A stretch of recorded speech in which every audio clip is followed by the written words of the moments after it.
Thomas Bikes. I'm Thomas. Today we're going to be reviewing a bike. I've had this bike for about a year and a half now.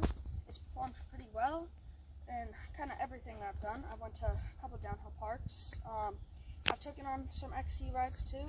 So we'll be reviewing the specs, what I like about it, what I think you could upgrade on it, and kind of why you should buy it. Yeah, hope you enjoy. So, for specs on this bike, we're looking at for the drivetrain, we've got Sram SX, which is more of an entry-level thing. It's got 12 speed, and yeah, it'll kind of do everything that you need for this price range of a bike.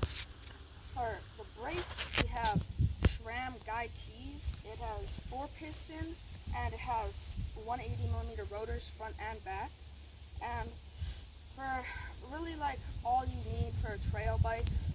So yeah, and then for suspension we have the RockShox Recon Silver 35, and then we have the RockShox Deluxe Select. It doesn't have a lockout, which if you want one, then you could upgrade that, but yeah, it's kind of everything that you'd expect from a bike this price range.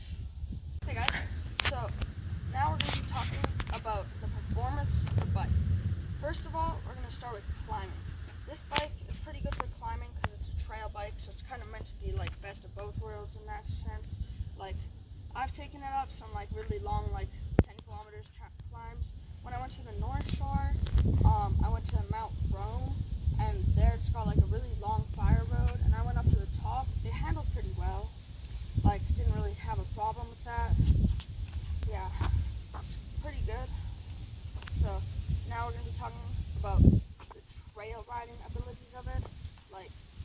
For really long cross-country rides, it can be good, but you can't really get too much water bottle space out of it because you've only got the one mount here. So if you're really going on a long ride, you kind of want a backpack or something to hold extra water. And on descending, it's actually pretty good because the minions really help with cornering at high speeds and keeping lots of traction on cornering, and braking, you don't really slide. Yeah, and then there's also jumping. It's got 27.5 because it's a small frame, which really helps with jumping because I find 29ers are a little bit harder to jump. That's why I kind of like 27.5 more. It's kind of best of 26 and 29s. So yeah, that's all. Hope you enjoy.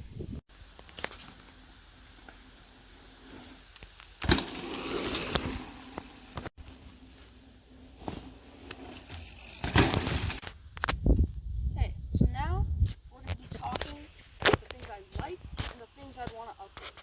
First of all, the things I like are really the brakes and the front suspension. It provides for a smooth ride, and you never really need to worry about stopping on a dime because those kind of help with it, with the 4 pistons and the 180mm rotors.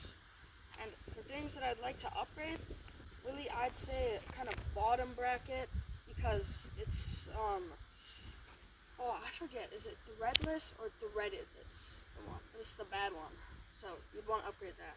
And then also the shifting, really preferably I'd like the NX over the SX because it just provides smoother, and you can put more pressure down when you're shifting like that. So yeah, that's kind of